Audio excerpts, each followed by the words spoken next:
एक मित्र ने पूछा, दादा, क्या हंसते और मुस्कुराते रहना ही असली आनंद है या कुछ और?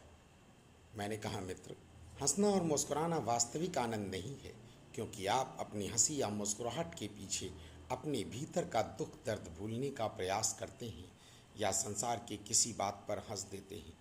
इसलिए यह केवल आपके मन और शरीर को कुछ समय के लिए धोखे में तो रख सकता है, पर वास्तविक आनंद जो आपकी आत्मा या चेतना के तल पर होता है नहीं दे सकता, क्योंकि वास्तविक आनंद में तो मन और शरीर जो सुख और दुख का कारण है दोनों ही गिर जाते हैं।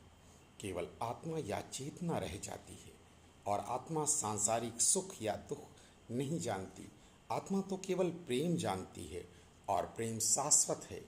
और जब कोई व्यक्ति ध्यान के द्वारा स्वयं को यानी आत्मा को अनुभव कर लेता है तो उसमें वही प्रेम का सागर हिलोरें लेने लगता है जो परमात्मा के भीतर है, और उसी प्रेम में उस वास्तविक आनंद से परिचय होता है जो सत्य है, स्थिर है, कभी खत्म नहीं होता, जिसके पीछे कोई दुख है ही नहीं, क्योंकि आत्मा या चेतना को किसी सुख की आकांक्षा नहीं होती।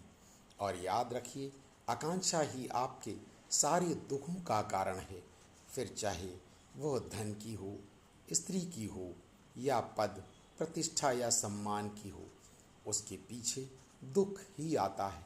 फिर जिसे छुपाने या भुलाने के लिए आपको बनावटी हंसी का सहारा लेना पड़ता है। इसलिए वास्तविक आनंद में रहिए, जिससे आपके चेहरे पर आत्मानुभूति के कारण वास्तविक मुस्कुराहट छलकती रहेगी।